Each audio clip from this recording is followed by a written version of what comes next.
Jadi ceritanya kayak gini, dari bulan Desember itu sebenarnya Pak Pendeta Gilbert itu kan ngechat aku.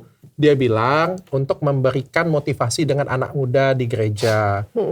Wah, kapan Pak Pendeta? Di bulan Januari. Aku nggak enak kan, karena aku pernah undang dia podcast dan dia datang ke tempatku. Kan dalam persahabatan itu saling menghargai itu adalah hal yang biasa. Sehingga akhirnya aku memberikan waktu. Nah pada waktu itu Pendeta Gilbert mintanya aku itu untuk memberikan motivasi. Karena aku kan bukan pendeta ya. Dan aku punya keilmuan secara religi juga sangat rendah. Sehingga aku tuh sempet nolak, Pak Pendeta.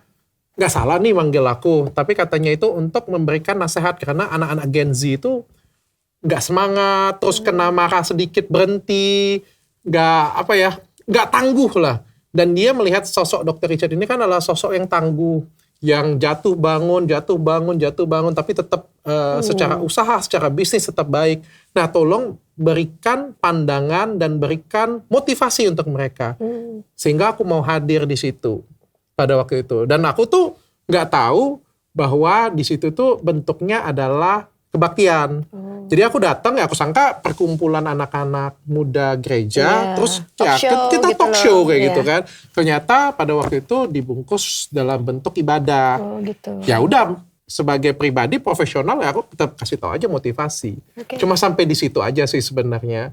Cuma ya kalau misalnya itu juga salah gunakan, bukan salah gunakan lah, memberikan beberapa pandangan dan digiring opini hal-hal yang negatif, aku minta maaf.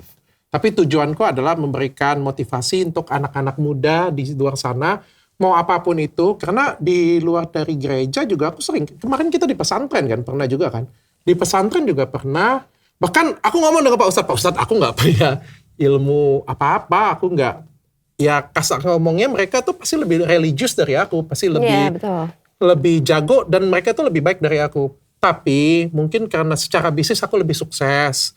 Aku punya banyak bisnis. Aku juga dihargai sebagai pebisnis. Mereka kan minta cara pandangku kan. Ya apa salahnya aku duduk di sana dan berbagi dengan mereka. Dan menurutku itu hal-hal yang positif.